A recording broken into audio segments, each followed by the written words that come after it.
no peronistas, le pediría al general Perón que me diga algunas palabras. Dios ha de saber si tengo suerte y las circunstancias les permiten grabar algo. Ruego a Dios que así sea. Ayer he tenido noticias de Buenos Aires, donde incluso los diarios lo daban por muerto al general.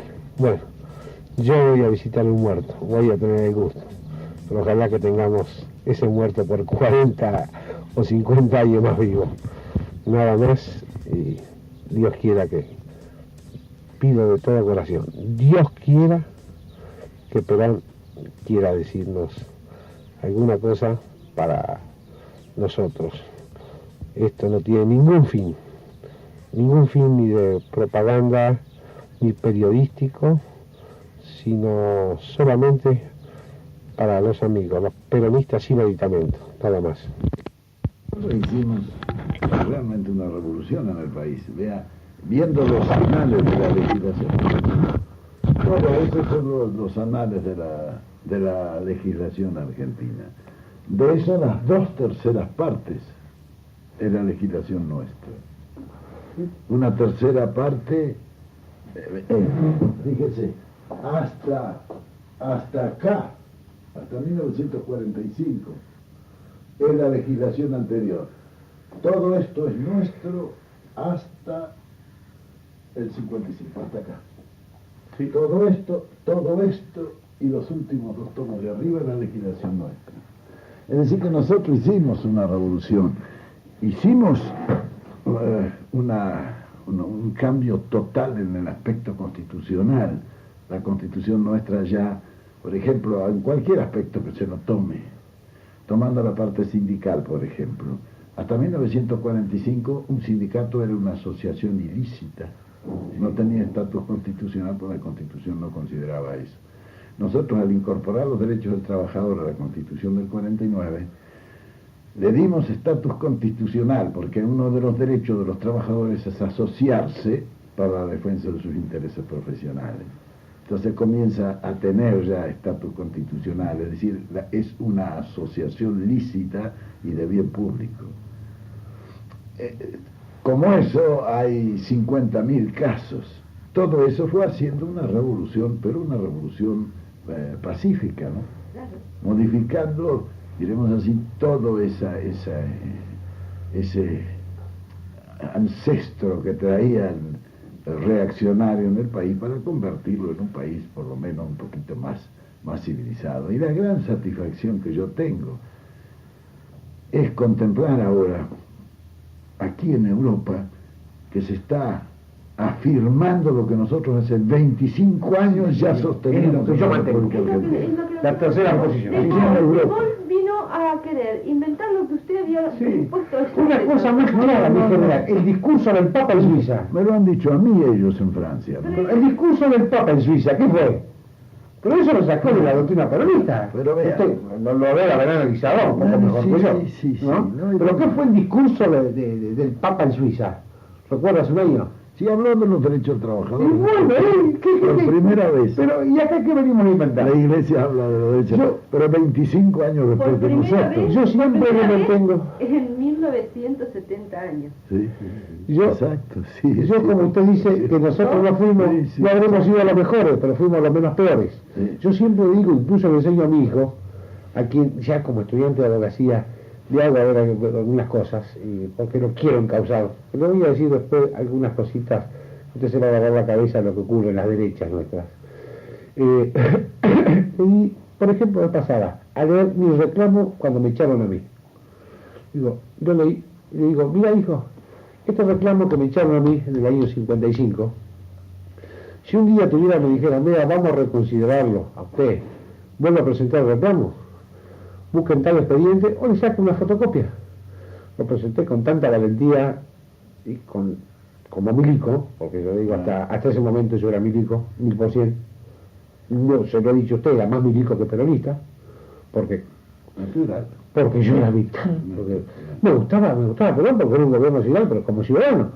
Ahora, ¿no? Me alegro que usted diga natural. Me dice, sí, bueno, y se lo doy a mi hijo, ¿no? Imagínense que yo me estoy rindiendo cuenta a lo que he hecho yo. Digo, mira hijo, digo, cuando estaba Perón permitía el comunismo. Partido Comunista era un partido legal y sacaba su letrero y tenía sus boletas. Lo que no tenía era voto. Y ahora me el comunismo, mi general. Sí, claro. Yo le digo una cosa y... No, el comunismo en nuestro país lo crean. Lo crean como pretexto. Bueno, porque todo esto... Sí, pero poco, señora, vean, yo estoy conectado con casi todo, gracias, ¿no? Estoy conectado con casi toda la gente de izquierda de nuestro país. No, y es un comunismo nuevo, es un comunismo nacional, es decir, un socialismo nacional. Ya el socialismo internacional dogmático que nace de las doctrinas y teorías marxistas, ya en el mundo está en baja. Vean, no es un secreto para nadie que cuando terminó la Segunda Guerra Mundial, en 1945, se reúnen en Yalta el imperialismo yanqui y el imperialismo soviético. Allí ellos arreglan el asunto, hacen las conversaciones, estaban Stalin, Churchill y Roosevelt, y hacen el arreglo, dividen al mundo, trazan una línea, dice de acá para allá, para ustedes, de acá para nosotros. Es decir, reparten el mundo en dos partes, uno donde debían dominar el imperialismo soviético y otro donde debían dominar, y trazan una línea para no tener conflictos jurisdiccionales. Todo eso se arregla en Yalta al terminar la Segunda Guerra.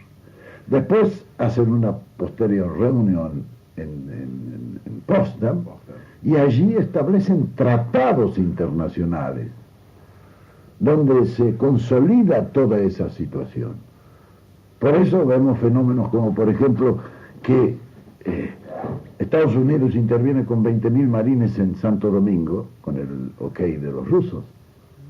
Como después las tropas del Pacto de Varsovia ocupan Checoslovaquia con el ok de los norteamericanos. Es decir, se está haciendo en el mundo efectivo lo que ellos trataron en Yalta y protocolizaron en Potsdam. Estos dos imperialismos que han establecido, diremos, un modus vivendi, lo que ellos llaman, es decir, un conformismo imperialista, trata en el mundo de hacer un nuevo imperialismo. Es decir, el mismo de toda la vida, pero con otros nombres. Hoy se lucha por las colonias en el mundo. Claro, ahora ya no se llaman colonias, se llaman países satélites. Sí. En Occidente todos van siendo países satélites de los Estados Unidos. Vea usted lo que está pasando en toda Latinoamérica. Lo que pasa aquí en España. Brasil ya es. Sí, Brasil. Y acá también. Esto es como Puerto Rico, vea. Sí, yo estoy fijando. España, sí. Esto está totalmente entregado. Muy bien, del otro lado pasa exactamente lo mismo. Desde Lituania, Letonia, Estonia, Polonia, Alemania Oriental, Hungría, Checoslovaquia, Bulgaria, Rumanía y Yugoslavia, eso está parado, eso ya es otra cosa. Pero todos esos son países satélites, el imperialismo soviético. Muy bien, tanto los institutos tecnológicos norteamericanos como los institutos tecnológicos rusos están trabajando sobre esa situación. Ellos saben que los imperialismos siguen un desarrollo parabólico, como han sido todos los como fue el Imperio Romano. Todos nacen, crecen, se desarrollan y después envejecen y mueren. Basta mirar desde los fenicios hasta nuestros días qué queda de esos grandes imperialismos. Los que han tenido un poder extraordinario como Roma y quedan... Sí, y bueno, y empecemos por Egipto. Bueno, pero todo eso, todos los imperialismos, es decir, siguen un desarrollo parabólico como el hombre. El hombre también sigue el mismo, eso es por fatalismo biológico, el otro por fatalismo histórico, pero todos recorren más o menos. Eso ellos lo están viendo. ¿Por qué? Y porque ya están en decadencia, porque ya han pasado el vértice de la parábola y comienza el descenso. Por eso ya el comunismo, que fue una esperanza para una gran parte del mundo ya está totalmente perimido, nadie piensa que el comunismo pueda ser una solución para ningún país. De la misma manera se pensó después de la Revolución Francesa que el capitalismo era una solución para el mundo. Hoy ya todo el mundo sabe que eso tampoco es una solución. Es decir, hay una tercera posición que es la justa, es decir, una democracia a base de una comunidad organizada que realice su país. Ahora, indudablemente que en el mundo se está produciendo un fenómeno de transvasamiento por integraciones. Toda la evolución del mundo ha sido siempre a base de nuevas integraciones. Comienza el hombre aislado, la familia, la tribu, la ciudad, el estado primitivo, el estado feudal y la nacionalidad. Hasta entonces habíamos llegado en el 45, hasta la nacionalidad. Ahora ya comienzan a integrarse los continentes. Es decir, la próxima, después dice Toynbee que vendrá la integración total del mundo. Muy bien, pero eso es un proceso de evolución y se está produciendo en el mundo. Muy bien, eso los imperialismos lo ven. El nacimiento y la integración de un tercer mundo a base de la integración continental, ese es un peligro para los imperialismos que ellos lo ven. Entonces ya los institutos tecnológicos están estudiando la situación del año 2000, que es la que ellos tienen que compulsar ahora ya. Es decir, ¿cuál va a ser la situación del mundo del año 2000? Y así como los institutos de ellos estudian eso, los institutos nuestros del tercer mundo están estudiando también qué es lo que va a ser el tercer mundo en el año 2000. Es decir, ya hay un enfrentamiento, imperialismo contra el tercer mundo. El tercer mundo comienza a integrarse. Ya está integrada Europa, está integrada el África, se está integrando el Asia. Ahora, indudablemente que los imperialismos que ven eso están tratando de hacerse fuerte para el año 2000. ¿Cómo será el año 2000? Hay que darse cuenta que si hoy el mundo con una población de 3.500 millones de habitantes, la mitad está hambrienta, ¿qué será el año 2000 cuando tenga 7.000 millones la población de la Tierra? Sí, ese va a ser el problema. Ahí están. Ahora, en un mundo superpoblado y superindustrializado como será el del año 2000, la crisis va a gravitar sobre dos elementos fundamentales: la comida para la superpoblación y la materia prima para la superindustrialización. Entonces ellos ya están, los institutos, aconsejando a los imperialismos que piensen en eso. Por eso la idea de conquista, la idea de hacer un nuevo colonialismo con estos dos imperialismos en marcha. Ahora, después de Potsdam, ellos en Naciones Unidas comienzan ya esta política, la política de penetración y ocupación. ¿Cómo la realizan? Se ponen de acuerdo y dicen: hay que quitarle todas las colonias que tienen los países europeos. Los países europeos son los que tienen las colonias. ¿Cómo se las van a quitar? Muy simple, hacen declarar la independencia y gobiernos propios de esos países y después ellos van y los ocupan. Los yanquis a la usanza anglosajona por penetración económica y los rusos por la penetración ideológica y la ocupación militar después. Pero eso está en marcha en el mundo entero. Ahora, cuando en la Tierra han habido ya zonas superpobladas, porque la superpoblación no es un fenómeno que obedezca solo al número de habitantes, sino a la relación que hay entre el número de habitantes y la disponibilidad de medios de subsistencia. Muy bien, ya ha habido superpoblación en el mundo. Cuando en el mundo ha habido superpoblación, los fenómenos se han resuelto con dos soluciones. Una, la supresión biológica, de lo que se encarga la guerra, el hambre y sus consecuencias. La otra es el reordenamiento geopolítico. Estamos viviendo una etapa de esa naturaleza en la mayor parte de los centros, de los grandes centros de atracción del mundo. Entonces ellos ya están pensando en esos dos elementos fundamentales donde hay que tomar. Por eso ellos en Naciones Unidas hacen efectiva la independencia de todas las colonias, quitándosela a los europeos. Pero a renglón seguido van ellos a ocuparla. Vea usted lo que pasa en el Congo, en el África, lo que pasa en Indochina, toda la guerra de Vietnam y todo lo que está pasando ahí, la lucha de Estados Unidos por apropiarse de esas grandes zonas de reserva. De la misma manera usted los ve en América Latina, donde todos los días penetran. Y el caso argentino allí es un caso bien flagrante de este tipo de ocupación. Fíjese usted, aprovechen ellos la situación un poco, diremos, anárquica que vive América Latina. Y en todos los países hacen lo mismo. Esto comienza en el año 1956, en la primera reunión de presidentes de América en Panamá, a donde va Aramburu. Allí ya se establece la entrega. Es decir, los comandos en jefes se hacen cargo de eso y tienen después una reunión posterior 2 años después en Costa Rica.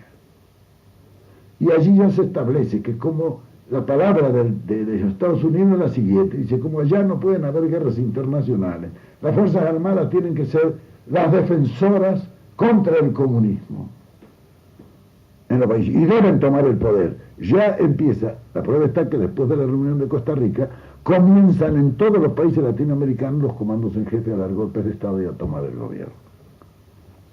Lo nuestro es una consecuencia de eso mismo. Primero fue Brasil, después fue, fueron todas, Venezuela, Colombia, Perú, Ecuador, todos. Muy bien. Todo ese proceso es un proceso dirigido, no es un proceso que se produzca porque sí. La prueba está que en todos los países nuestros se produce igual. Claro. Exactamente igual en uno que en otro. Decir los yanquis, gracias.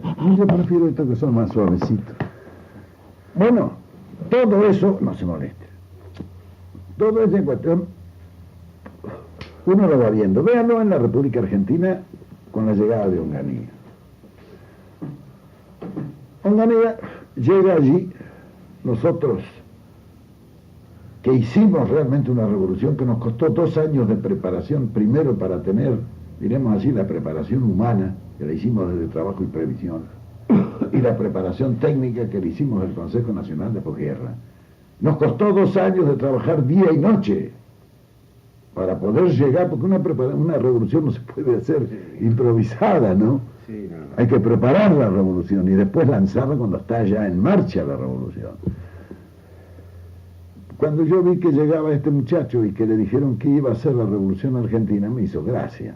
Porque si nosotros después de 2 años de preparación llegamos allí, tuvimos terribles problemas para resolverlo.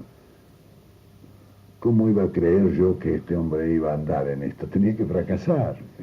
Llegar ahí con un peludo regalo a hacer una revolución. Lo que le pasó a él fue muy simple. Llegó allí, se encontró con ese problema, eligió su gabinete, entre quienes, los que hacían ejercicios espirituales con él, por un lado, esos trasnochados de toda la vida, un sector del Ateneo de la República, que son esos nacionalistas macaneadores que hace 40 años que vienen hablando y nunca hacen nada, un sector agroexportador, Salimé y compañía, y un remanente del sector gorila que todavía quedaba dentro de los tipos señora Hans y todos esos tipos. Muy bien, comienzan. Estos 4 grupos, en vez de gobernar, se empiezan a pelear entre ellos a ver quién va a quedar con el poder detrás del trono. Entre tanto, el Fondo Monetario Internacional, al cual se han hecho socios estos cretinos, porque ese es el que realmente gobierna, le empieza a cerrar el crédito a la República Argentina en todas partes.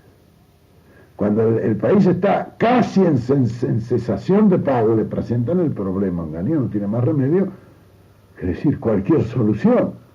¿Cuál es la solución? Cambiar el gabinete y nombrar un nuevo gabinete.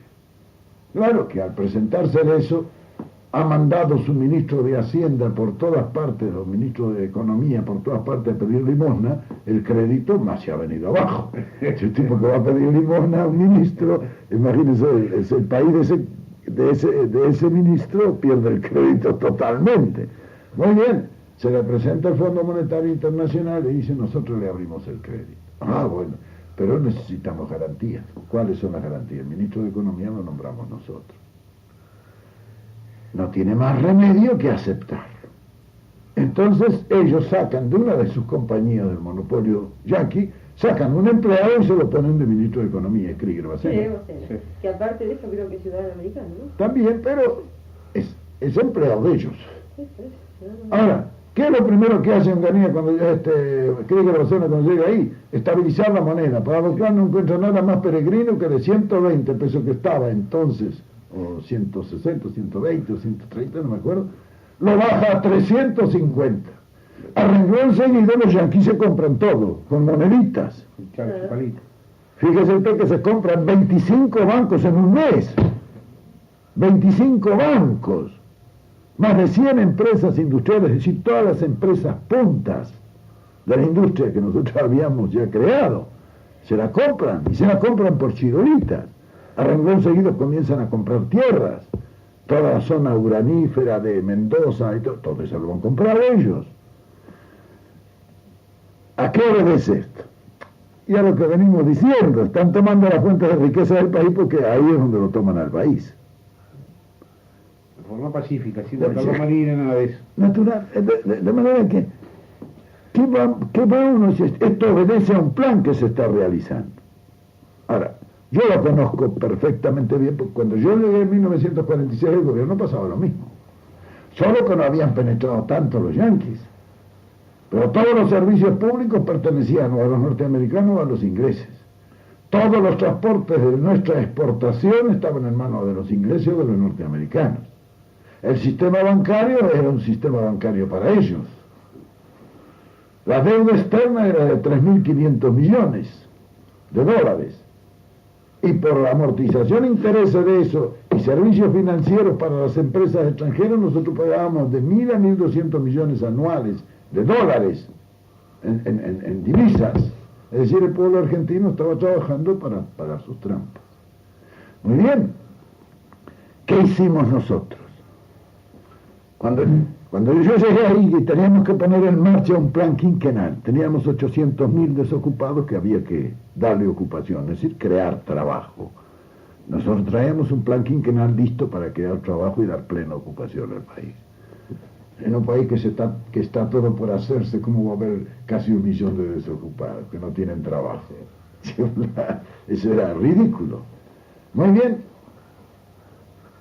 Eso nos costó a nosotros una semana de reunión en la Casa de Gobierno sin salir de la Casa de Gobierno, hasta resolver el problema.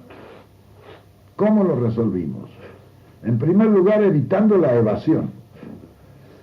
Porque el sistema bancario es un sistema preparado especialmente para evadir, como que ese sistema bancario lo había hecho Otto Neumayer, un inglés.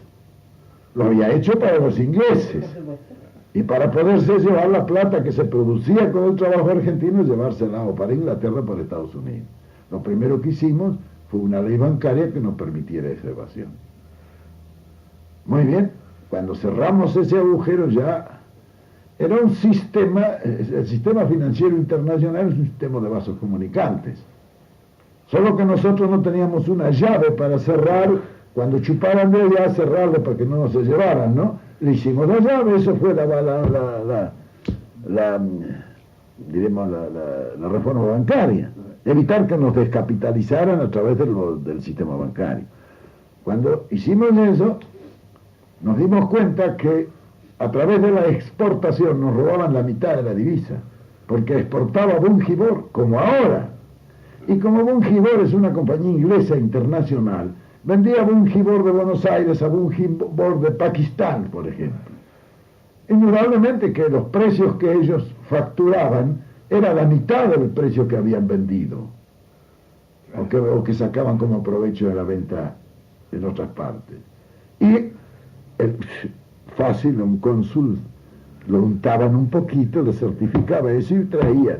Si ellos habían exportado por 1.000 millones de pesos, traían 500 o 400 millones. El resto se lo robaban. Y el país iba quedando sin divisas, así.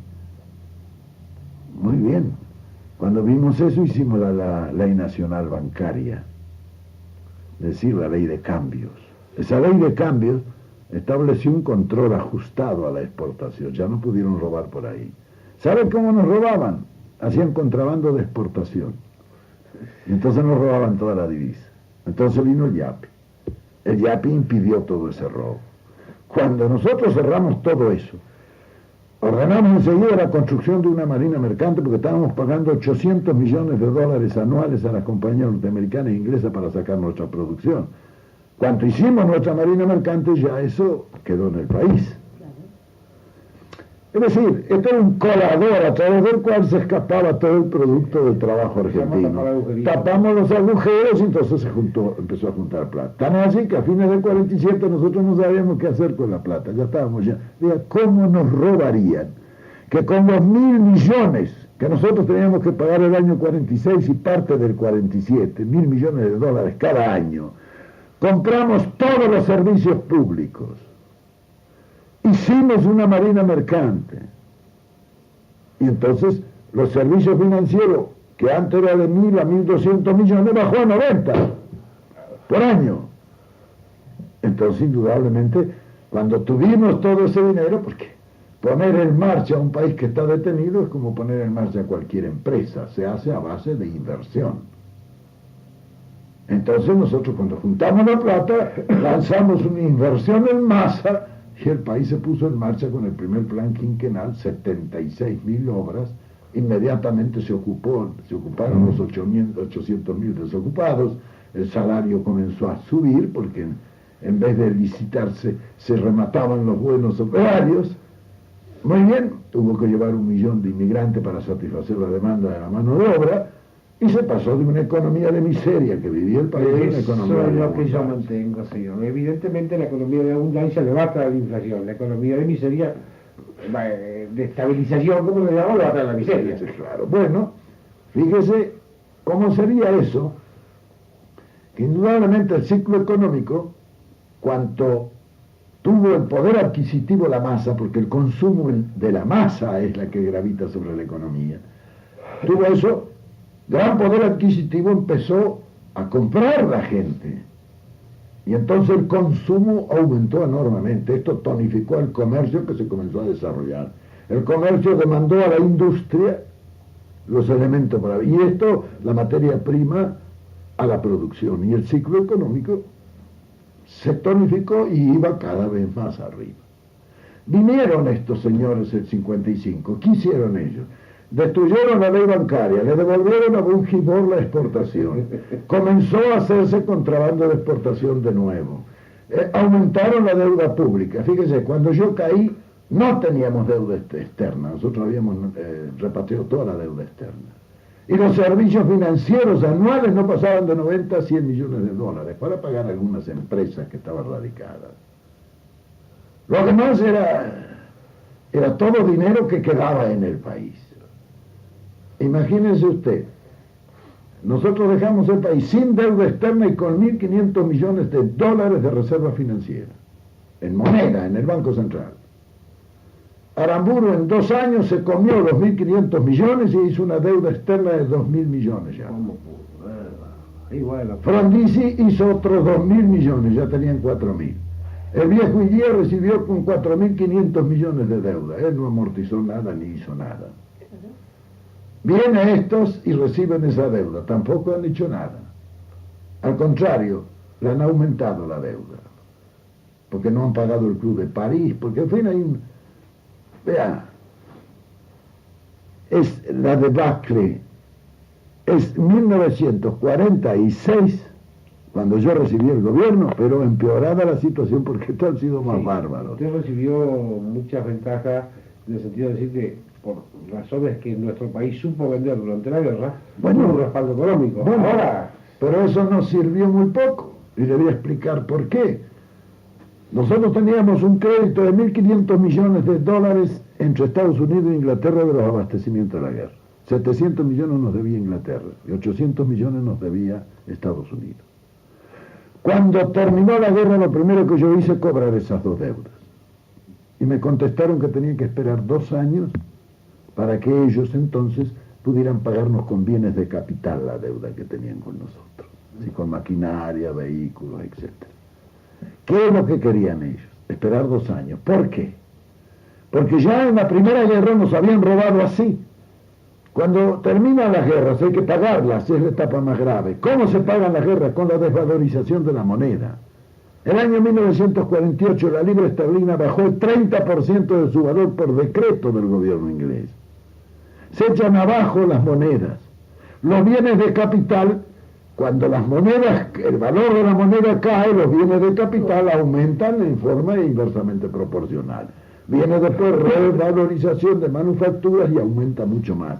De manera que esos 1.500 millones nos lo hubieran robado, nos hubieran pagado quizás en máquinas el 15% de la deuda que tenían con nosotros. Entonces, ¿yo qué hice? Como nos debían 3.500, dije, no, de los 3.500 nos descuentan 1.500. Si no nos robaban. Así empezamos a repatriar la deuda nosotros. De manera que eso no nos sirvió para nada. La plata que nosotros empleamos para movilizar al país fue plata que hicimos nosotros evitando que nos robaran. Bueno, si usted ve esa situación y ve cómo se solucionó ese momento, bueno, es lo mismo que hay que hacer ahora, no hay otra cosa. Hay que hacer una ley bancaria que no nos desvalijen. Hay que evitar que a través de la exportación nos roben la mitad. Y hay que evitar que nos hagan contrabando de exportación que están haciéndolo actualmente. De modo que todo ese proceso, yo lo conozco bien porque yo lo he pasado eso. Ahora, ¿qué es lo que sucede en el país? Estos señores hicieron una división en tiempos. Tiempo económico, tiempo social y tiempo político. Es decir, como si la vida se pudiera dividir en tiempos. Sería lo mismo que en un cuerpo humano usted parara todo y dejara la circulación para evitar la anemia, ¿no? Claro, lo más probable es que si dejara solo la circulación y suprimiera las demás funciones, el tipo se muriera, ¿no? Bueno, es lo que le ha pasado al país. La actividad funcional de un país toma lo político, lo social y lo económico integralmente, y uno tiene relación con lo otro, eso no se puede dividir, solamente se le puede ocurrir a un camello. Bueno, ellos dijeron, el tiempo económico, vamos a solucionar el problema del país. No solo no lo solucionaron, lo empeoraron. Llega ahora y dice, bueno, ahora el tiempo social, pero es que no han resuelto el tiempo económico. Y están complicando el social. Ahora, ¿por qué no han resuelto el tiempo económico? ¿Por qué no han liberado el país? Para que el país pueda hacer lo que nosotros hicimos, tienen que conseguir primero la independencia económica. Mientras ellos económicamente sean dependientes, el que gana es el que los maneja. Y nadie es libre en un país esclavo, ¿no? Y entonces, mientras ellos no se independicen económicamente, es decir, no liberen al país de los yanquis, que son los que lo están aplastando y exprimiendo, ellos no resolverán el problema económico, como no lo hubiéramos resuelto nosotros si no nos liberamos. Ahora, mientras no resuelvan el problema económico, ¿y cómo van a resolver el problema social? Nadie puede dar lo que no tiene. Bueno, esa es la actual situación del país. Una cosa más simple que esa no puede haber. Ahora, esto, cuando no se resuelve, porque si pudiera ser que cuando no se resuelven los problemas el país queda parado, no, pero el país va para atrás. El país no es que se quede parado, el país retrocede cuando no avanza. No se queda parado. Que no avanza, no está detenido, retrocede. Claro. Eso lo dijo el general Perón. Sí, pero sí, hace muchos años, sí. Bueno, pero yo le voy a decir a usted, la enorme satisfacción que tengo yo es esta. Dentro de la pena que me produce ver al país como va a los tumbos y se va hacia el desastre, ver que todo lo que nosotros hemos venido diciendo hemos tenido absoluta razón. Pero lo curioso es esto, que no es solamente allá, acá en Europa. En Europa se está produciendo una revolución. En 1968 en París, las barricadas, fue la segunda revolución mundial. La primera fue la de 1789. Esta fue la segunda, que como aquella empezó también en París. La prueba está en lo que ha pasado en Europa desde el 68 hasta nuestros días. La influencia de la Revolución Francesa del 68. Y que está en marcha, ¿no? Eso no se ha parado, eso sigue. Fíjese usted acá, por ejemplo, los nórdicos. Suecia, Noruega, Dinamarca, los Países Bajos. que se consideran como los países mejor gobernados de Europa. ¿Qué son? Monarquías socialistas. Inglaterra, ¿por qué mantienen el gobierno socialista? El gobierno laborista es un gobierno socialista. Eso es una monarquía, es un gobierno socialista. Alemania, los alemanes como hacen todas sus cosas, ellos se reunieron, hicieron los tacos, hicieron una inclinación de cabeza, se reunieron y resolvieron, hay que poner un gobierno socialista estable y librante. En Italia, ¿cómo se está produciendo la revolución? Y cómo hacen los italianos, con mandolina y acordeón, meta bochinchi, meta cosas, pero ahí lo tiene usted como está, eso están en plena revolución también. Es decir, que toda Europa. Ahora, ¿qué buscan esas revoluciones? Lo mismo que nosotros hace 25 años decíamos en la República Argentina. No quieren estar con uno ni con otro imperialismo. Quieren integrarse a Europa para independizarse del imperialismo yanqui. Quieren mantener al imperialismo soviético en sus fronteras. Es decir, una tercera posición desde el punto de vista ideológico y desde el punto de vista internacional. Pero si uno ve, ¿qué buscan ahora? El participacionismo. Si eso lo inventamos nosotros hace un cuarto de siglo. En fin, todo lo que nosotros hemos venido sosteniendo es lo que se sostiene hoy en Europa. Hemos sido precursores, ¿no? Hemos pagado el precio que pagan todos los precursores, pero nadie nos puede discutir eso. Yo actualmente estoy trabajando en un instituto tecnológico en París. Instituto Tecnológico del Tercer Mundo, que mientras estuvo De Gaulle en el gobierno era un instituto del gobierno, ahora es un instituto particular, pero un poco ayudado también. Ahí nos sabemos reunir 1 o 2 veces por año y cada uno expone allí. Ahí hay gente de todas partes y gente muy importante, especialmente de Francia. Muy bien. Cuando yo muchas veces he tenido oportunidad de exponerles lo que nosotros pensábamos en 1945, la gente se mira. Se mira, porque es lo que ellos están sosteniendo ahora. Vea, es extraordinario. Bueno, gracias. Es el caso del descubrimiento de la pólvora, ¿no? Ahora. Sí. Bueno, por eso le digo, yo tengo en ese sentido enormes satisfacciones, pero los argentinos que me visitan, usted no pueden tener una idea de los contras que he recibido yo acá, que están de vuelta. Pero yo sé de argentinos contra que lo han venido a ver porque una vez me dio rayo, porque dice que pero no era una atracción turística, pero han venido tipo por atracción turística, el cuñado de Jure, que fue un tipo de que tenía miedo que, después no pero no acá, gorilones. Gorilón, sí, gorilón. Pero usted le largó un balón, no le largó un balón al tipo. Bueno. Y eso que no lo debo hablar, ¿eh? No, pero y hay mucha gente, porque viene y se desayuna ahora. Algunos de buena intención, otros de estos. Bueno, por eso yo mire, por eso mi general yo le he pedido gobierno, esto porque esto va a desayunar a mucho. Yo he llevado, a veces he tomado nota en esta libretita, a veces sus conceptos lógicamente se me escapan, ¿no? Por eso he querido grabarlo, he querido tener ese concepto, inclusive dentro de su voz, porque a esa gente que le hace falta un poco de recordar las cosas, ¿no? Que se la pueda desmentir hoy con su palabra, con sus hechos, y que vea a través del mundo. Esa es la importancia. Bueno, pero que vea, es que es una cosa curiosa que los argentinos hayan tardado tanto en darse cuenta. Sí, pero sí ha habido gente que ha dicho que se le ha caído la venda. Yo no sé que de alguien que pueda tener la venda durante 20 años. Pero en eso han tenido una parte muy importante. Yo le llamo tarado a la gente que Sí, pero han tenido estos gobiernos sucesivos que han habido, que no han dejado una macana por hacer.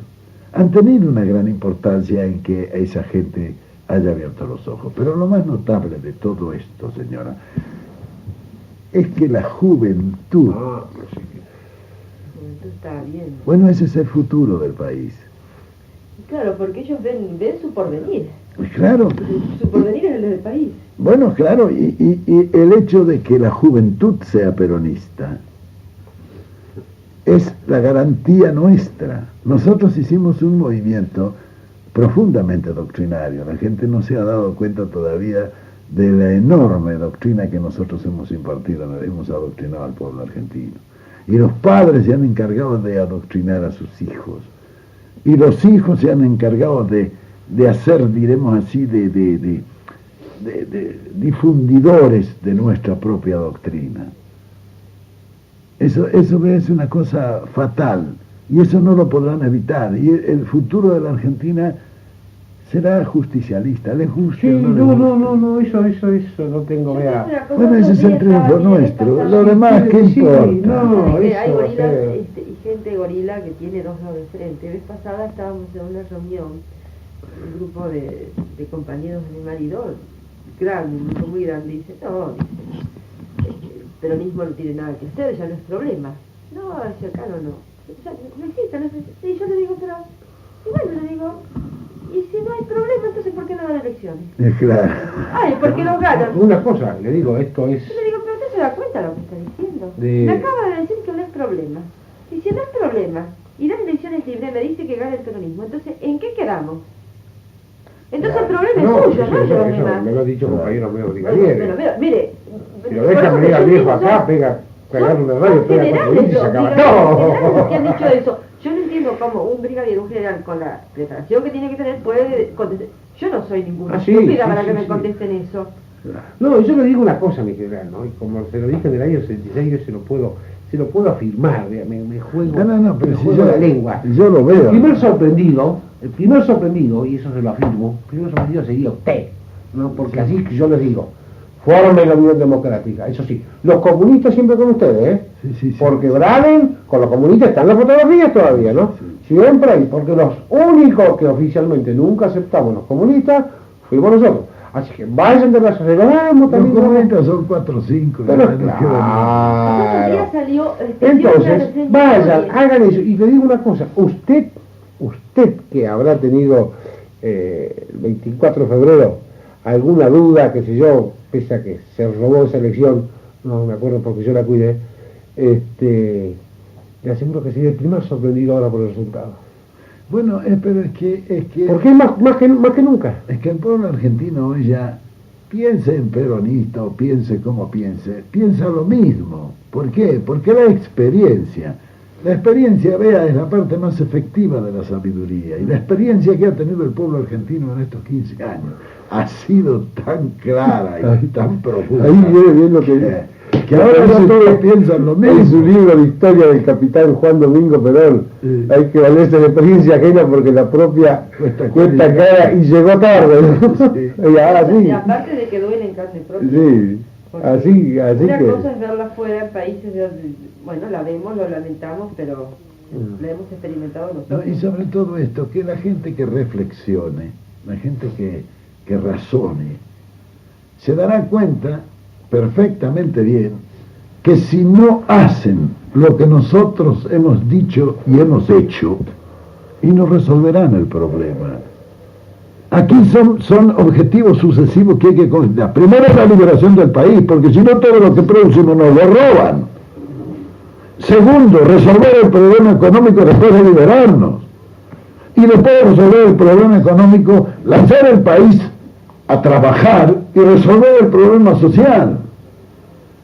Si eso no se resuelve, No se y resuelve. el problema político no tiene solución. Ahora yo le quiero preguntar una cosa, ¿por qué razón, siendo que yo, no sé, yo pienso que los sacerdotes del tercer mundo tienen muchísima razón? Sí, claro que la tiene. Entonces, yo no entiendo cómo el Papa, que es una persona inteligente, para mí es una persona Sí, inteligente, sin duda. no los apoya, en fin, no trata aunque sea de estudiar o de darles una mano, porque a mí me parece que él está en la posición, pero no le hace todo Bueno, lo que debiera ayudarlo. Es claro, es que la Iglesia siempre ha tenido esa posición. La Iglesia, Ambivalente. claro, porque la Iglesia quiere subsistir. Cuando cae el Imperio Romano era católico. Cuando los bárbaros voltean al Imperio Romano y comienzan a ocupar lo que era el antiguo Imperio Romano, la Iglesia colabora con los bárbaros. Es decir, la Iglesia nunca ha tomado una posición política, porque eso es circunstancial. Ellos toman siempre una posición que esté sobre todo eso, pero que el Papa apoya eso, Y es cuestión de escuchar lo que él ha dicho. Sí. Sí, bueno, pero Dice lo mismo que están diciendo los sacerdotes del tercer mundo. No necesita que tácitamente los apoye. Y eso subsisten y viven dentro de la Iglesia y porque el Vaticano los tolera. Vea, este Papa es mucho más importante. Es decir, esto comenzó con Juan XXIII, que fue el mejor Papa que ha tenido la Iglesia en los últimos 5 siglos, no hay lugar a duda. Él es el que ha puesto en marcha todo eso. Muy bien, este no es nada más que un heredero de él, que lo ha seguido haciendo, con algunos traspiés y con algunas cosas. La Iglesia indudablemente está en una crisis muy profunda. Y él tiene que defender la Iglesia, no se olviden que su función es precisamente esa. Entonces él tiene que navegar, el pobre también, porque él tiene que bendecir orbe et urbis. Sí, él tiene que bendecirlos a todos. Ahora, dentro de eso está la olla podrida, ¿no? bien podrida. Ya tenemos una En todas historia. partes, en todos lados. Los dogmas están siendo revisados en todos lados. Fíjese usted que una cosa curiosa que uno ve, por ejemplo, la supresión de los santos, se ha suprimido la mitad de los santos.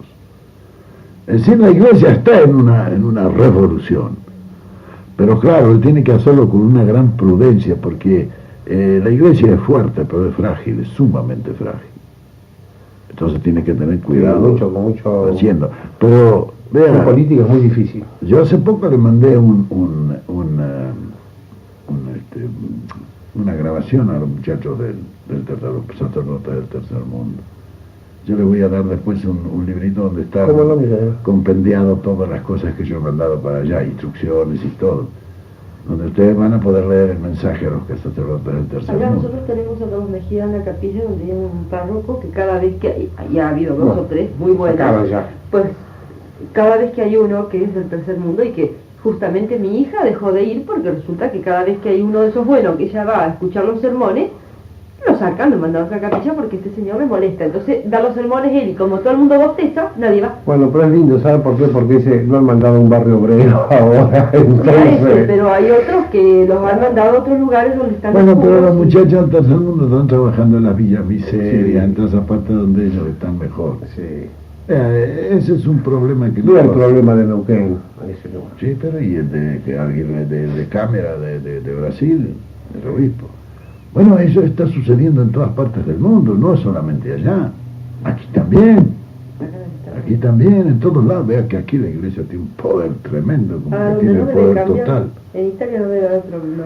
No, hay está mucho cambiando, también, sí, no, también hay mucho. También hay Acá- mucho. acá- Esa es una cosa que sí es la revolución mundial. Yo creo que se han echado las bases ya para una nueva revolución. Ese filósofo francés, Larroque, que es de nuestro instituto también. Bueno, él dice que comienza la primera civilización universal.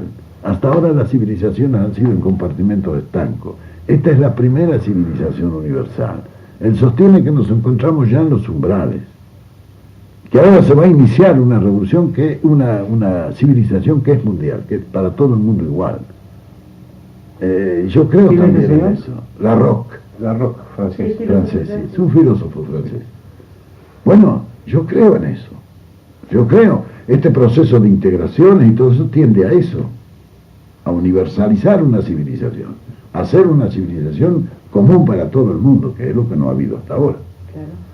Ahora, eso también tiende a una integración mundial, que es lo que sostiene Toynbee. Toynbee dice que el próximo paso de la integración, después de la integración continental, es la integración universal. Es decir, que se va a llegar, lógico, porque el proceso nacionalista ha tenido tanta fuerza en las nacionalidades. ¿Por qué? Porque todo el proceso de revolución en la Edad Media fue a favor de una propaganda por las nacionalidades, Claro. es decir, el nacionalismo. Pero ahora ya eso está siendo sobrepasado por la integración continental. Ahora vendrá el continentalismo en vez del nacionalismo. Y después del continentalismo la evolución no se detiene, en consecuencia la integración tampoco se detiene. Es muy posible que nos corramos después. Bueno, cuando ya el nacionalismo haya muerto. ¿Por qué? Porque el continentalismo lo va a suprimir como suprimió los estados feudales el nacionalismo. Claro. Y vendrá después el internacionalismo, que terminará también con el continentalismo.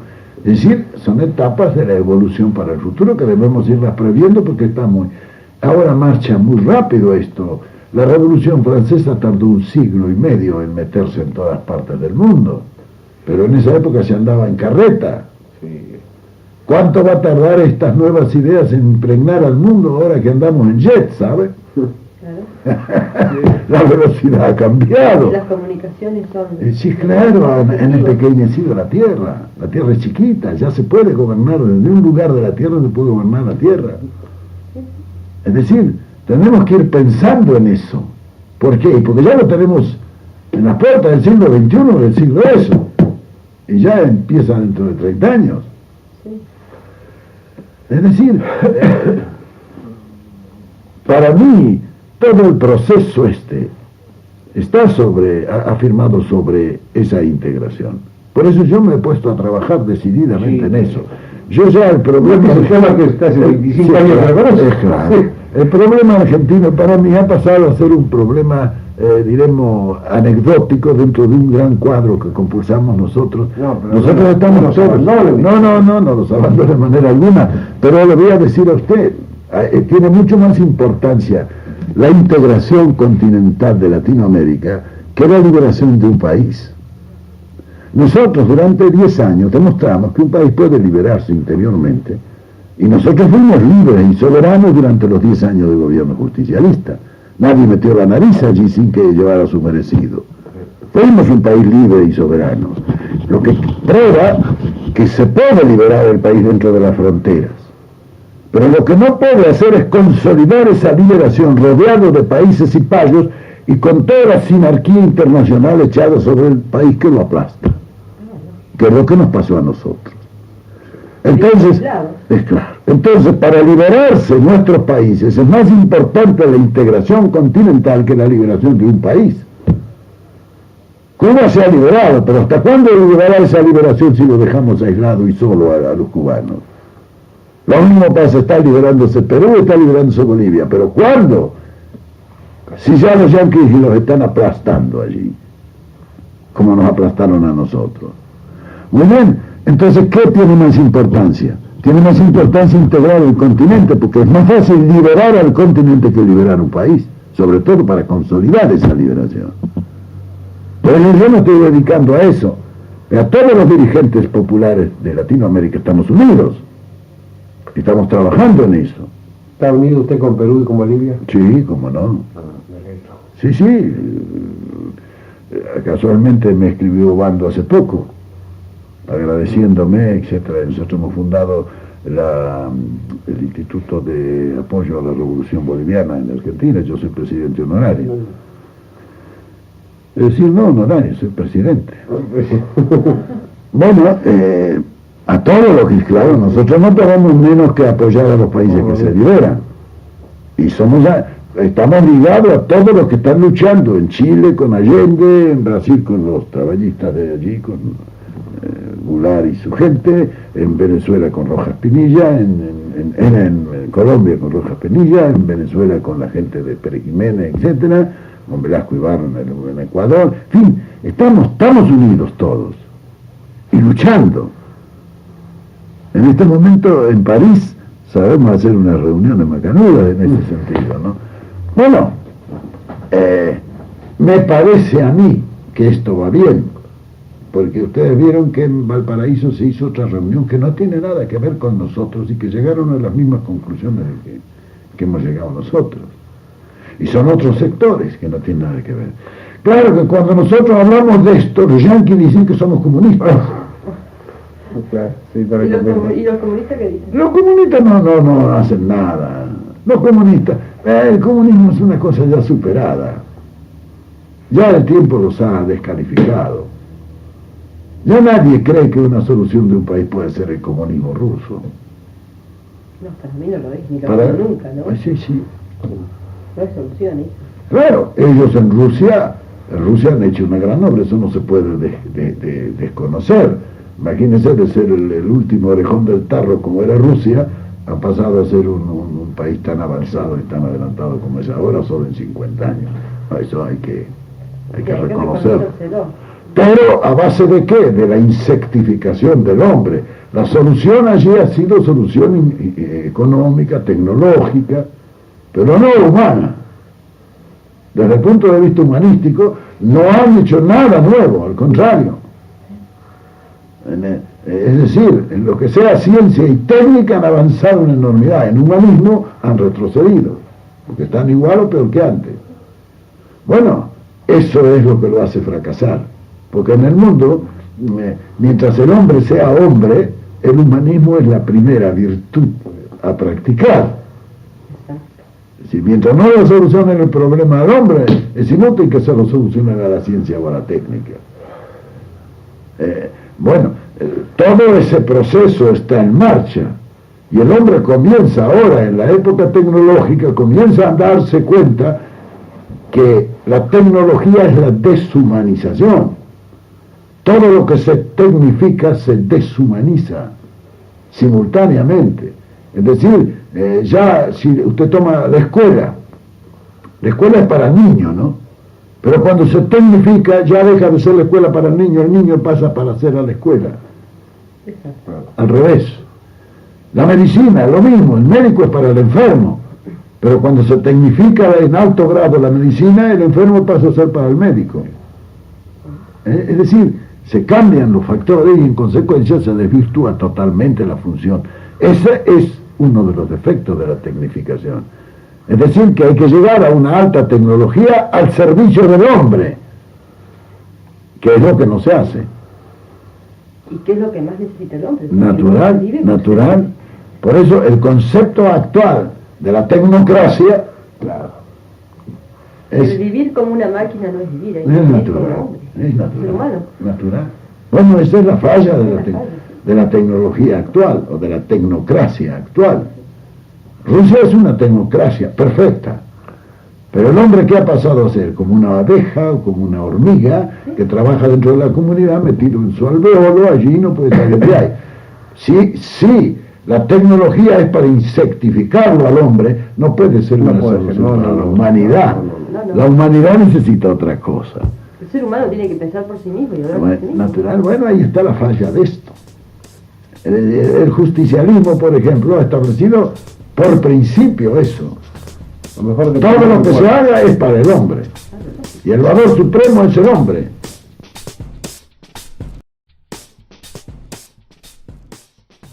De los 10 años nuestros, ¿estuvieron mal o estuvieron bien?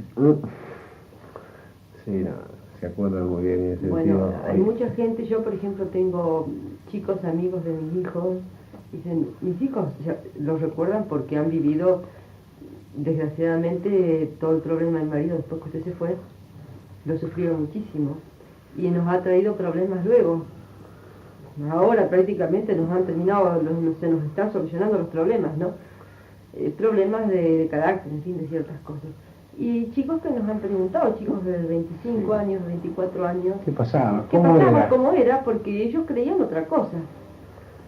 Bueno, muy sencillo, le digo yo, tu padre, decime cuánto gana ahora. Y el papá ahora tiene que salir a la mañana y qué sé yo, bueno, preguntarle en qué época se compró la casa, el auto y todo lo que tiene. ¿Cuándo se lo compró? Y cuando yo era chiquito, teníamos 5 años cuando fuimos. ¿Y quién estaba? Y no sé, estaría Perón, porque en esa época estaría Perón. Bueno, pregúntale a tu papá a ver si trabajaba como antes y se lo compraba ahora. Muy sencillo. Sí. ¿No? Hay gente que es recalcitrante y muchas veces mucha gente no lo dice porque... Pero si yo tengo mujeres amigas mías, señoras amigas mías, ¿no? Que ellas dicen, no, sí, pero no, una porquería, patatín, patatán, patatán. Digo, mirá, le digo, no digas eso porque si vos vas a afiliar al partido peronista, sí, yo tengo guardado el carnet. Por la duda. Y en serio que lo tiene guardado, porque me lo mostró. Pancistas. Sí, ¿Pero se da cuenta usted? Bueno, pero te voy a señalar, los pueblos en general, no hay que hacerse ilusiones con ellos. Los pueblos están formados por un 5%, un 10% de idealistas y un 90% de materialistas. Desgraciadamente los pueblos son así. No se les puede pedir más. Ahora, el idealista reacciona por instinto. El materialista reacciona solamente por desesperación. Sí. Ahora los materialistas están comenzando a reaccionar. Sí. Mi general, Y como esto va de mal en peor, sí, no. la reacción será cada vez Ya el más. agua no está acá. No. Claro. Se está llegando Nosotros tenemos acá. el agua acá, ¿no? Ya decimos no hagan olas. Evidentemente, ya desde que lo conocimos, yo siempre dije no fue un táctico, fue una estratega. Y ahora que está en esta cuestión del tercer mundo, de la integración ya mundial, evidentemente está pisando más alto, lo dije recién, no nos olvide. No, bueno, porque No, en esto va la solución de todos, ¿no? Claro. Sí, pero ¿sabes lo que Ya pasa? no es la solución solo de un sector, No, no. lo que ocurre, mi La general, solución es para todo o ninguno. Y estamos bien Nosotros no instalados. nos realizaremos jamás en un mundo que no se realice. Tenemos que realizar, gracias. Nuestro mundo tenemos que realizarlo para podernos realizar nosotros dentro de él. Por eso tiene más importancia el trabajar arriba, trabajar con un horizonte más ampliado. En esto hemos tratado mucho y hemos discutido mucho. Yo de paso, de cuando en cuando, también hago para allá, para la parte nuestra. Pero claro que yo estoy ya metido en otras cosas un poco mayores, que no son para nuestra generación, ni para la que viene, probablemente sea para la otra generación. Pero es que así se prepara el trabajo. No se puede trabajar para la propia generación, hay que trabajar para la generación que viene, sin egoísmo y sin nada. Nosotros ya no podemos hacer nada de cuanto estamos pensando, lo podemos hacer para nosotros. Tenemos que hacerlo para nosotros. De manera que, convencido de eso, uno se va a trabajar a donde más puede rendir y a donde más puede hacer. Yo tengo una inmensa experiencia que a servicio de quién la voy a poner. En este momento al servicio de la República Argentina no vale la pena que la ponga, mientras no se reconquiste allí la posibilidad de hacer. Entonces esa experiencia enorme que yo tengo la pongo a disposición de todos los que están trabajando para un mundo mejor, no para una República Argentina mejor, porque en ese mundo mejor estará también la República Argentina mejor. Claro. Es decir, yo he apreciado muchísimo eso y he trabajado como negro en estas cosas, ¿no? He trabajado como negro, porque esto... Si te has puesto demencia. Sí, no, es que eso creo que es lo que más me conviene a mí y más le conviene también a todos de la República Argentina entre ellos. El poder influir en eso, porque hay que ver que vea muchas de las cosas que nosotros no le damos importancia, la tienen, y fundamental. Hoy hay sectores del mundo donde se están preparando el destino futuro, indudablemente. Uno está siempre propenso a despreciar esas cosas que no son despreciables.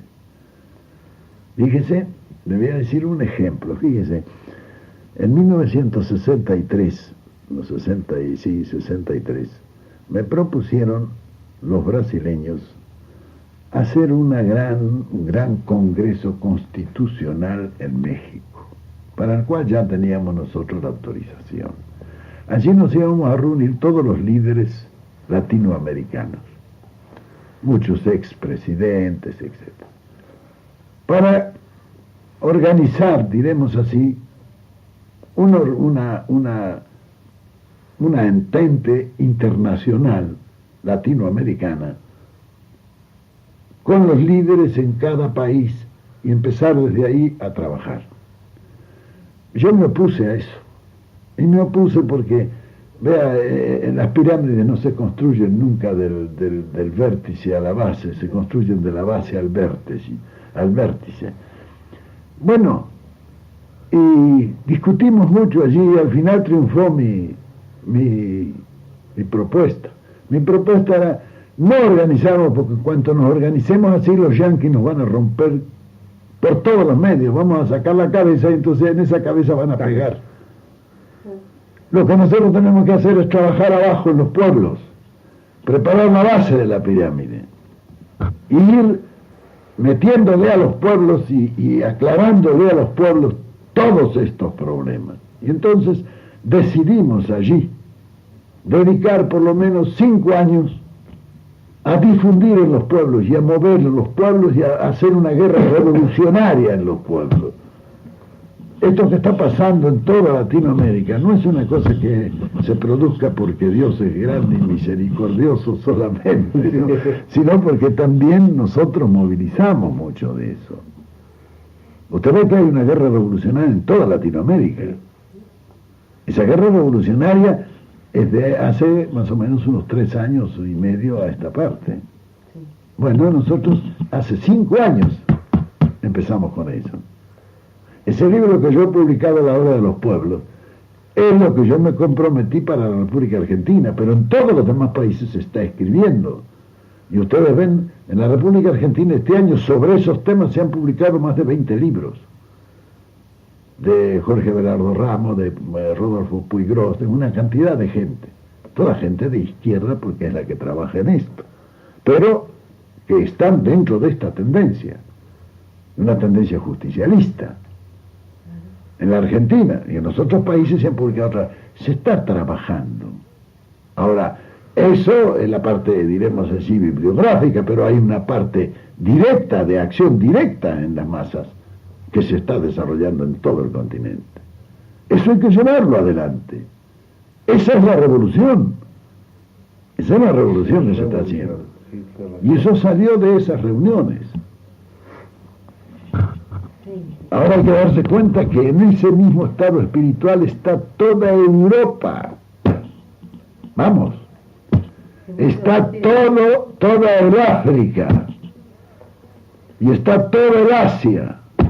Hay que darse cuenta que China está en esta posición. Ellos son marxistas, pero marxistas chinos.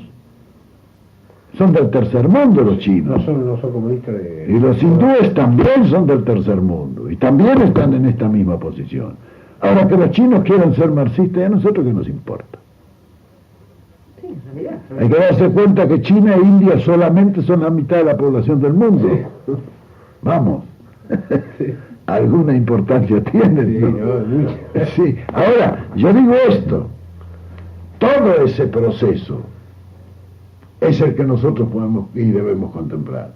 Si en 1945, cuando yo llegué al gobierno, no hubiese estudiado todo eso. Yo he sido siempre muy estudioso de la historia, he sido profesor de historia, etc. ¿Qué me permitió eso? Conocer el pasado. Me permitió eso penetrar el presente. Y intuitivamente ser lanzado hacia el futuro, porque el que conoce lo que ha pasado en la historia, penetra lo que está pasando, ya se va imaginando lo que va a ocurrir. Hay un proceso intuitivo que lo lleva a uno hacia el futuro. Lo comprendo perfectamente porque a mí me encanta la historia. Bueno, eso a mí me hace... muchas veces que soy loca, porque yo... No, bueno, no. No son locuras mías. Ahora, yo tuve la suerte de estar 3 años aquí durante la guerra. Eso me permitió a mí ver mucho más fácil lo que pasaba en el mundo. Dentro de ese mundo estábamos nosotros.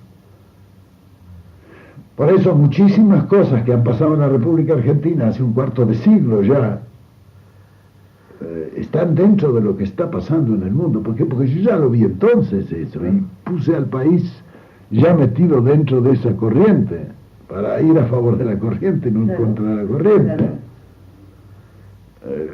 Cuando se discutió el nombre del movimiento que nosotros iniciaba, esto fue el año 1945 en la Secretaría de Trabajo y Previsión. Con usted el coronel Perón. Exacto. Y me acuerdo que nosotros decíamos, bueno, muy bien, el módulo preponderante de nuestro movimiento ha de ser la justicia social. Y nuestro gobierno o nuestro movimiento ha de llamarse o justicia o social. Vale decir, o socialista o justicialista. Socialista era un término muy gastado porque lo habían empleado y empleado mal, y era una mala palabra, había marxismo, había un montón de cosas con el socialismo. Era seudónimo, diremos, de mucha infamia que se había cometido y mucho el socialismo amarillo, la traición del socialismo amarillo estaba latente. Entonces no quisimos ponerle socialista, por eso le pusimos justicialista. Se da cuenta, es decir, todo eso va dando explicación a cuál era nuestro pensamiento en eso. Y yo escribí entonces, en aquel entonces ya, escribí ese librito que se ha publicado después que se llama La Comunidad Organizada, donde están los 20 grandes principios en que se afirma la ideología justicialista. Los 20 grandes principios. Vea, y es una cosa curiosa que uno lo lee ahora y está Actualizado. Yo en este momento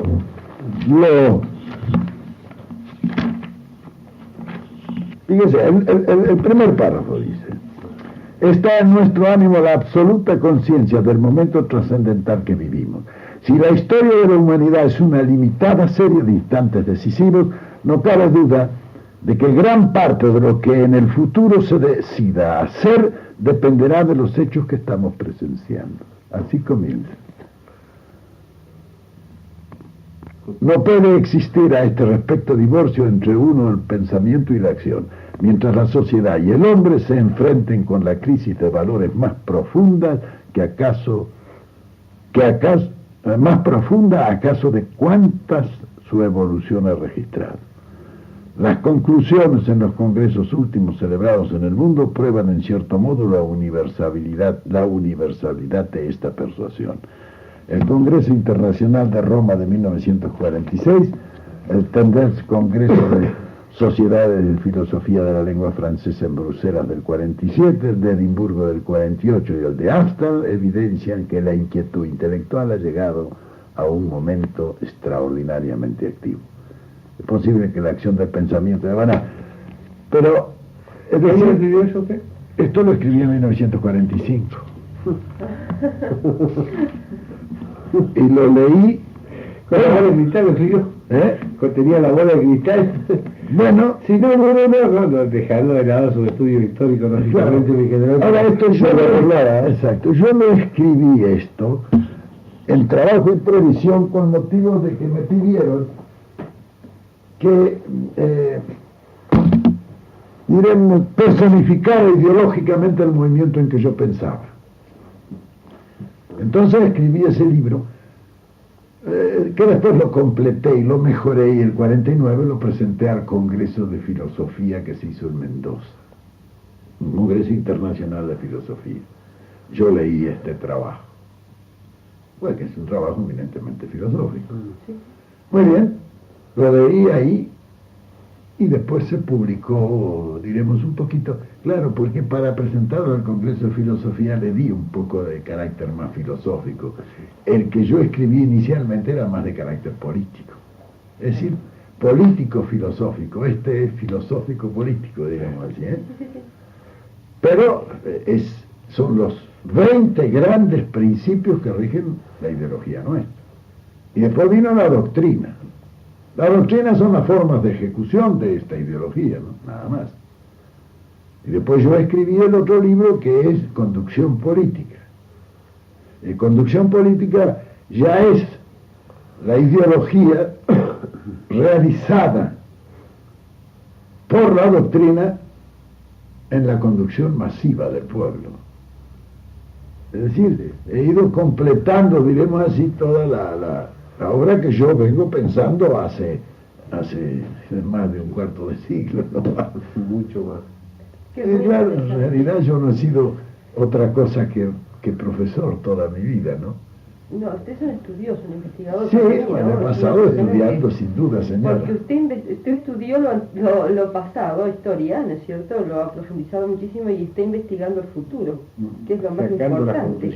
Las conclusiones del futuro que salen solas. Salen solas, pero hay que elaborarlas. Sin duda, hay que llevar hay que estudiar, lógico. Estudiar, como en todas las cosas de la vida, ¿no? Yo me he pasado estudiando toda mi vida, Es ¿no? muy interesante. Y sigo estudiando ahora. Y ahora me doy cuenta más que sé menos que nunca, ¿no?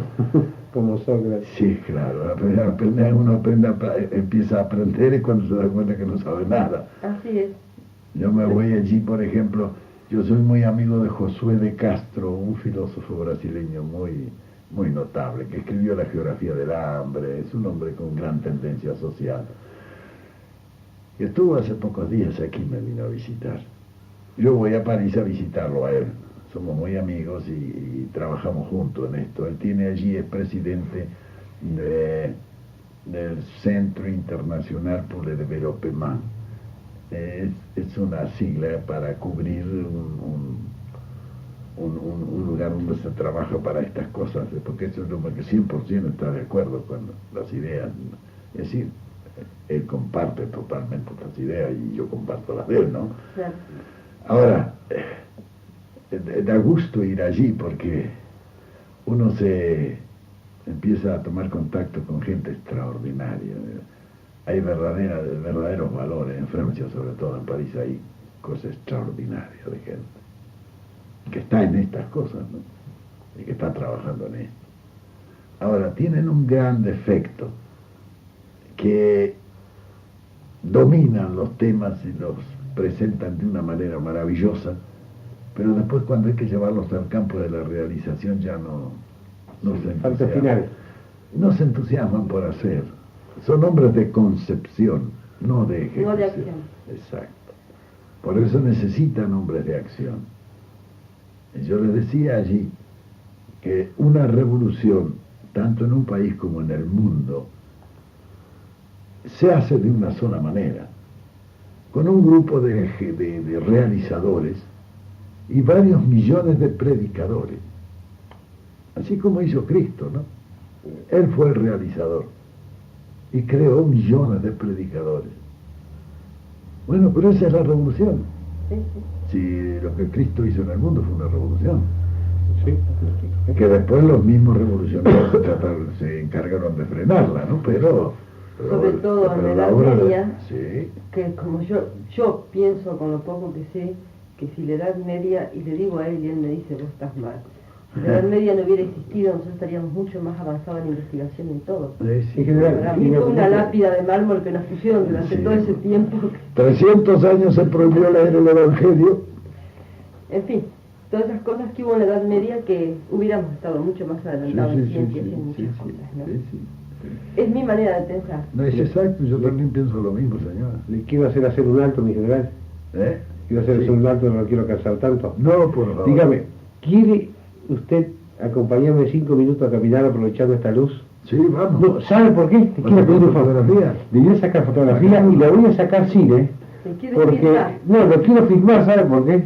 Porque hoy, 15 de abril, cuando ya lo estaba dando por muerto. Yo Dice que me han escrito hasta artículos necrológicos, pero en no, los videos. yo quiero saber el cine, hermano, porque si no va a ser mal. A lo menos mal, después esos artículos necrológicos siempre me elogian, ¿no? Uno sabe.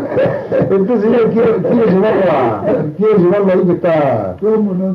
El Japón antiguo, ¿cómo le puedo decir? Está ahora modernizado. Sí. Tiene Los una valores- mente maravillosa. Los valores espirituales se han conservado, eso es lo Se han importante. conservado. Es inteligentísimo.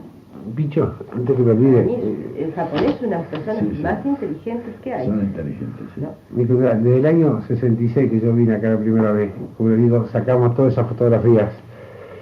Que hay un fotógrafo, un amigo, Lagos, que vive al lado de Martorano, dale con un garrote no lo convence de su 1000% peronista, ¿no? Ha trabajado más y hasta ni me la quería cobrar, es un pobre hombre, ¿no? No me la quería cobrar porque eran de Perón y porque yo le permití que sacara un juego de copia para él, ¿no? Fueron muchos dirigentes, se ha desparramado por Entre Ríos, todas esas fotografías. Como le digo, a los argentinos usted sabe que nos gustan los cortes. Sí. Y así como yo me daba cuenta que estuve preso por Perón y me dieron la paliza por Perón, y mucha gente sigue así, sigue firmemente creyendo y se va a dar la vida por Perón, ¿no? Yo nunca, yo como le dije la primera vez no lo conocí a usted. Yo nunca fui a evitar la vida por Perón.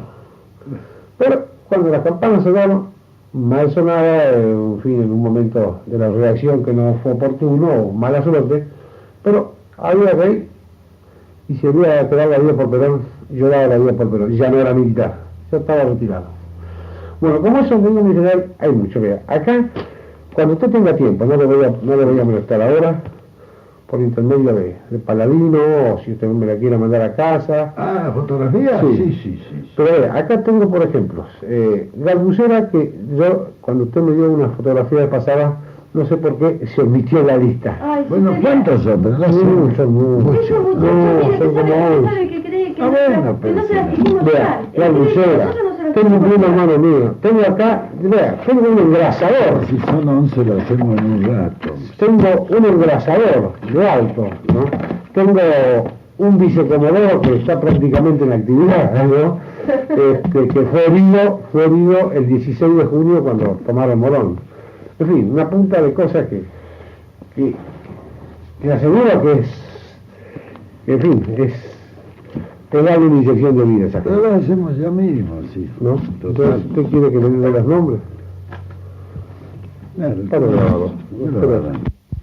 Ese saludo a los muchachos peronistas que... Ah, bueno.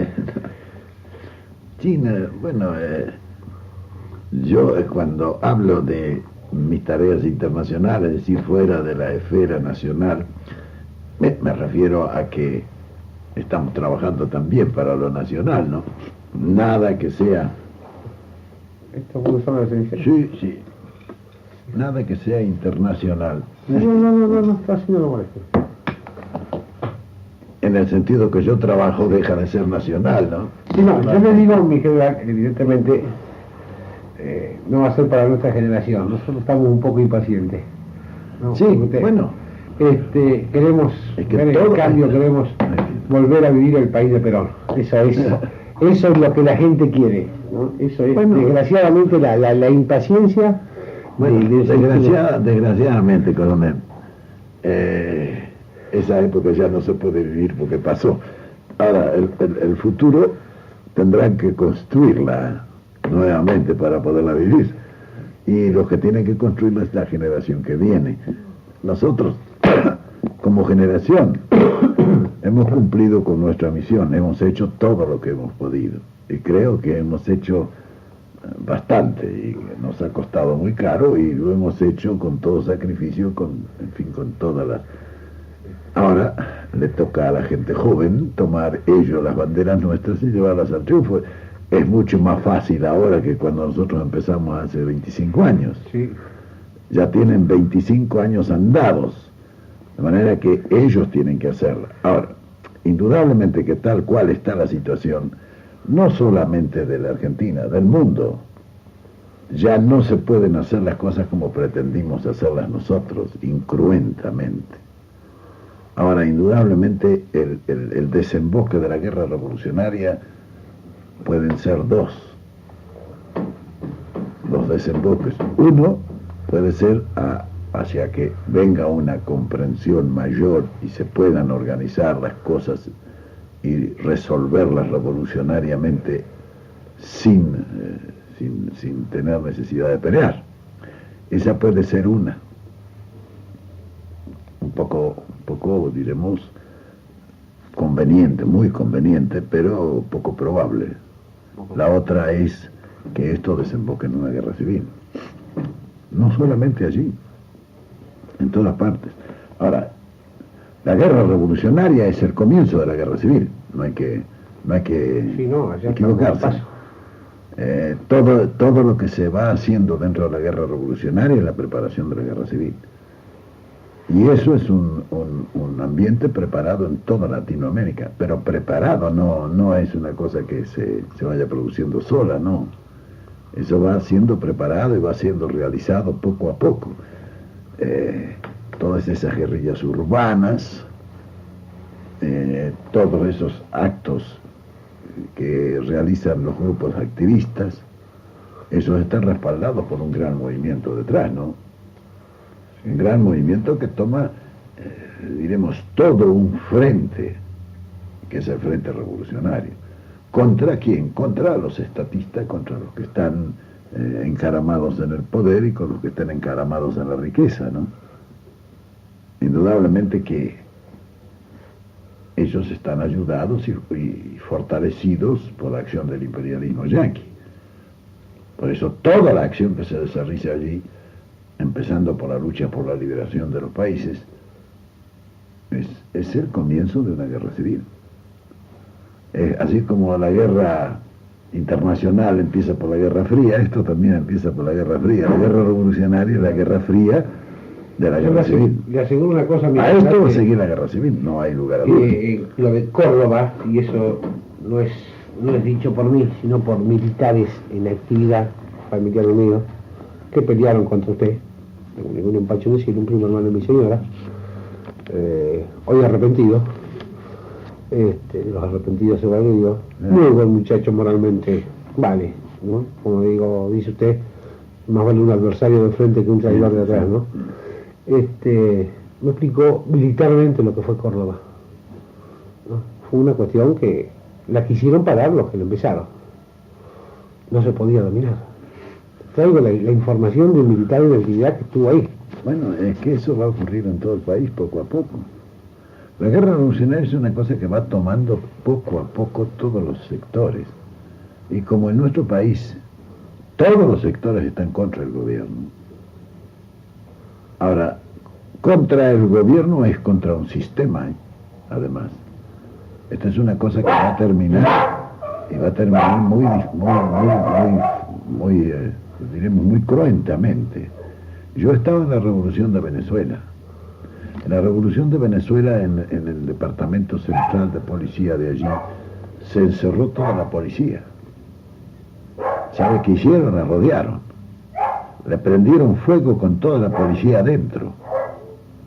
Y se apostaron tipos con fusiles. A medida que saltaban por las ventanas, los volteaban. Así terminó, porque la policía fue una policía brava. Una policía como la que estamos teniendo allí. A la policía nuestra le va a pasar lo mismo. Va a llegar un momento. Lo único que se necesita, que la guerra civil llegue a un momento de impunidad. Eso es. Fíjese cómo se hizo en Venezuela. En Venezuela se hace un movimiento el 1 de enero del 58. Salieron a la calle, se tiraron algunos tiros los militares y todo el mundo miraba y decía, ¿sabe qué hicieron las fuerzas allí? Especialmente dirigidas por el comunismo, tuvo eso, muy hábil. Se fueron a los cerros. Caracas está rodeada de cerros y arriba de los cerros están las villas de emergencia, los barrios de Villa Miseria, tipo favela, que rodea toda la ciudad de Caracas. Se fueron allá y le dijeron, muchachos, una semana de saqueo. Hacia el 20 nosotros vamos a largar un nuevo movimiento y entonces ustedes se largan sobre la ciudad y tienen una semana de impunidad para saquear la ciudad. Bueno, el 23 de enero del 58 se produce el segundo movimiento revolucionario. Se largaron los cerros sobre Caracas y Dios me libre. Empezó el saqueo. Saquearon todas las casas de comercio y todo. Una semana tuvieron de impunidad para hacerlo. Fue el triunfo de la revolución. Se largó todo el mundo a la calle. Y el primer día no había salido uno a la calle. Sí. Bueno, todo eso se prepara, esas son cosas que se preparan. El día que usted le diga a esa gente de las Villa Miseria y todo eso, hay una semana de saqueo en Buenos Aires, verá usted el efecto. Porque esa gente se larga sobre la ciudad ese día. A ellos no hay que hablarles de ideales ni de nada de eso, ¿no? No. Una semana de impunidad para saquear. Y verá usted entonces el efecto. Bueno, todo eso es parte de la guerra revolucionaria. Isabelita. Ay, pero antes de la boca... Pobrecita, ¿qué? Perdón, es que me he puesto crema porque es que me arde tan... Claro, están saliendo. Yo me siento acá, señor. La No, fiebre. no se moleste, yo me siento, no se moleste. No. Me siento, no se moleste, no se moleste. Ah, qué malo, señor. Pues mira, pues que en Barcelona, con esa humedad... Es que también ya están en cama, ¿eh? Ay, ya no, por Dios, si estoy en cama me voy a quedar con los huesos. Ya estoy un poco mejor, ¿eh? Estuve 20 y tantos días, porque me pesqué una recaída. ¿Se lo paró? decimos. Bueno, para los muchachos, bueno, un saludo, un abrazo y que le sigan metiendo. Esto es un asunto que, les venía diciendo antes, es un asunto largo, que hay que ir organizando, preparando y todo. Ahora, lo importante es que cada uno luche en la esfera de acción en que él trabaja. Hay siempre distintas maneras de luchar. Unos luchan conversando, otros luchan saboteando, otros luchan haciendo guerrilleros, otros en fin, pero todos luchan. Lo importante es luchar. Cuando todo eso se suma, es natural, porque este tipo de guerra revolucionaria es como el resto de las guerras. Algunos creen que las guerrillas y todo eso es una cosa nueva. La guerrilla es más vieja que el mundo. Posiblemente la guerra primitiva fue la guerrilla. Ya Darío II hacía la guerra de los escitas, ese tipo de guerra. Nosotros los profesionales hemos estudiado la guerra de guerrilla. En nuestro país, el norte se sostuvo con guerra de guerrilla, de Güemes, de lo que sea, pero en todas las guerras del mundo han existido. En la última guerra se hizo guerra de guerrilla en el frente ruso, en fin. De manera que esta es una cosa vieja como el mundo. Ahora, indudablemente que para practicar ese tipo de guerra lo usa el que es más débil. Lo mismo que en la guerra internacional, ¿no? Cuando uno es fuerte, reúne el ejército, si es más fuerte que el contrario, una batalla decisiva y la gana y bueno, y termina la guerra. Cuando no se está en fuerza, es que uno entonces hace la guerra de guerrilla. Es decir, una guerra de desgaste. Es un medio para irlo desgastando al enemigo hasta desgastarlo de tal manera que se le pueda dar el golpe final. Eso es la guerra revolucionaria. Ahora estamos en guerra revolucionaria y bueno, y esa es la que hay que practicar. Cada uno en la medida. Una señora hace la guerra revolucionaria en el mercado cuando protesta airadamente contra los precios, y el obrero cuando protesta contra los salarios bajos. Todos están haciendo la misma. Todos hacen una acción. Ahora, las organizaciones hacen su trabajo en la misma forma. Es decir, que cuando no se puede dar una batalla decisiva para ganar al enemigo la guerra, es necesario dar miles y miles de pequeños combates todos los días, que sumado es como si fueran una gran batalla. Sí. Es otra forma de lucha. Bueno, en eso estamos empeñados y eso hay que seguir. Y que Dios quiera que cada uno sepa interpretar su deber y cumplirlo. Otra cosa, mi general, y la última pregunta que le hago. Cuando usted estaba enfermo, se hicieron declaraciones en Barcelona que usted iba a volver antes de lo que muchos creían. Bueno, eso dicen los muchachos, que ellos van a posibilitar de que yo vuelva. Yo debo volver cuando sea posible, ¿no? ¿Qué voy a ir a caer ahí ahora como Perú de regalo a qué? Sí. Es decir, para irme yo allá, el 64 ya hice un intento, no porque estaban dadas las condiciones para irme. Estaban dadas las condiciones, dígame, porque el viejito Illía, este viejito que fue un viejito cretino nada más, lo que ocurrió fue esto, que estaban por hacer una revolución y a mí me parecía que esa revolución que le iban a hacer hoy día era esto que se ha producido ahora, que es peor el remedio que la enfermedad. Entonces yo mandé al doctor Remorino para que tomara contacto y dijera, y el gobierno empezó a hacer declaraciones. Primero Illía dijo que no había exiliados, que los exiliados podían volver al país. A la semana dijo lo mismo el ministro de Relaciones Exteriores, Abad Ortiz, dijo que el país no tenía exiliados, que los exiliados que estaban en el exterior podían regresar al país cuando quisieran. Y lo dijo en el extranjero. Y después Palmero, el ministro del Interior, dijo, y si el general Perón está en España, porque le gustará estar en España. Yo saqué un boleto y me fui. Y me paran en Brasil y yo cuando le digo al ministro que me fue a ver al aeropuerto, le digo yo, ¿cómo ustedes hace poco tiempo nos dijeron que ustedes no tenían nada que ver en el pleito argentino? Dice, pero ahora hemos recibido un pedido del gobierno argentino oficialmente para que no lo dejemos llegar a usted. Bueno, en ese momento yo me iba para la República Argentina. Cualquier día que se presentase una situación en que me posibilitara regresar al país, porque claro, hay que darse cuenta que para que me paren de nuevo en el camino no es negocio ponerme en marcha. Hace un tiempo, 6 meses, salió una disposición del gobierno de una amnistía que pretendían hacer a todos los que fuimos declarados ineptos por haber sido leal al gobierno, no por peronismo, sino por haber sido leal al gobierno. Usted leyó mi copia de legajos, que la traje, que me retiraron por demostrar su total adhesión al régimen de puestos, efectuando operaciones aéreas a favor del mismo y no plegarse a la revolución teniendo oportunidad de hacerlo. Bueno, eso dijo que eso iba a ser borrado de los legajos, ¿no? A quien, gracias a Dios, ¿no? A quien lo solicitara. Ahora parece que es como los supermercados que usted dice en Madrid, ¿no? que cobra muy caro, Sí.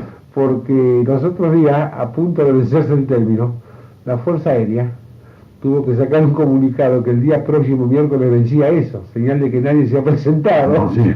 Así que la gente, incluso los militares retirados, que nos hemos orientado civilmente, ya ve usted que preferimos seguir con el cuadro de honor que tenemos, ¿no? Ya por en fin, por habernos convertido, porque digo, la mayoría no era peronista por política, eran argentinos el que pensaba en un gobierno que les gustaba. Y después yo nunca fui fanático de nada. Lo único que me hicieron, en mi vida fui fanático de fútbol, ni de cabaret, ni de juego, ni de burro, nada. Lo único, como le digo a mi señora, y se lo sabe, que me convirtieron, y se lo agradezco a Aramburu, eso sí se tengo que agradecer toda la vida, que me hizo fanático peronista. Eso es todo, mi general. Muy bien, muchas gracias. Bueno, eso es. Y acá termino esto. Sí, porque si no te quedas...